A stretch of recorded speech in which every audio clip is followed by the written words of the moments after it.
नमस्कार. लीड महाराष्ट्र या बातमीपत्रात आपले स्वागत आहे. सांगलीसह सातारा स्थानिक प्राधिकारी मतदारसंघ विधान परिषद निवडणूक 2026 साठी 99.89% मतदान. तरुण भारत व्यायाम मंडळ इमारत सांगली येथे 22 जून 2026 रोजी होणार मतमोजणी.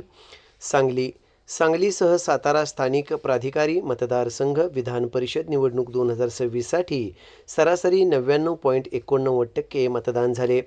गुरुवार दिनांक 18 जून 2026 रोजी सांगली जिल्ह्यातील 5 व सातारा जिल्ह्यातील 7 अशा एकूण 12 मतदान केंद्रांवर सकाळी 8 ते दुपारी 4 या वेळेत मतदान प्रक्रिया शांततेत पार पडली.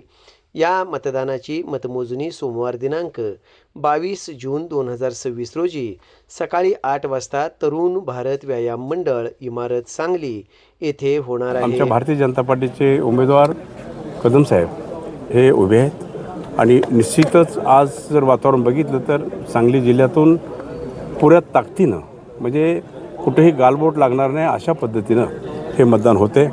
आज आमच्या सगळ्या नगरसेवका, आमच्या सगळ्या महिला ग्रुप म्हणा, नगरसेवक, आमचे जिल्हा परिषद सदस्य, बाकी सगळे एकही ऑप्शन नाही आणि सगळे मतदान हे भाजपच्या पारड्यात टाकणार आहेत. त्यामुळे काही शंका नाही.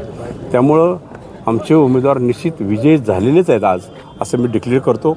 आणि निश्चित देवेंद्र भाऊवर विश्वास ठेवला, मोदी साहेबांवर विश्वास ठेवला, अमित शाह साहेबांवर विश्वास ठेवला, लोकल नेत्यांच्यावर विश्वास ठेवला आपण सर्वांनी. त्याबद्दल सर्वांना मी धन्यवाद देतो. आणि आज जर तुम्ही बघितलं की फिल्डिंग लागलेली तर इथं कोण राहिलेलं नाही आहे. त्यामुळं ह्या कार्यक्रमाला सांगलीचे आमदार दादा इथं उपस्थित आहेत, मी स्वतः उपस्थित आहेत, वहिनीसाहेब इथं उपस्थित आहेत, तात्या उपस्थित आहेत, प्रीतमबाबा उपस्थित आहेत. म्हणजे असे सगळे मेन नेते, जिल्हाध्यक्ष, बाकी सगळे नगरसेवक, बाकी सगळे नेते मंडळी, आमचे सिनियर तात्या उपस्थित आहेत, सगळे उपस्थित आहेत.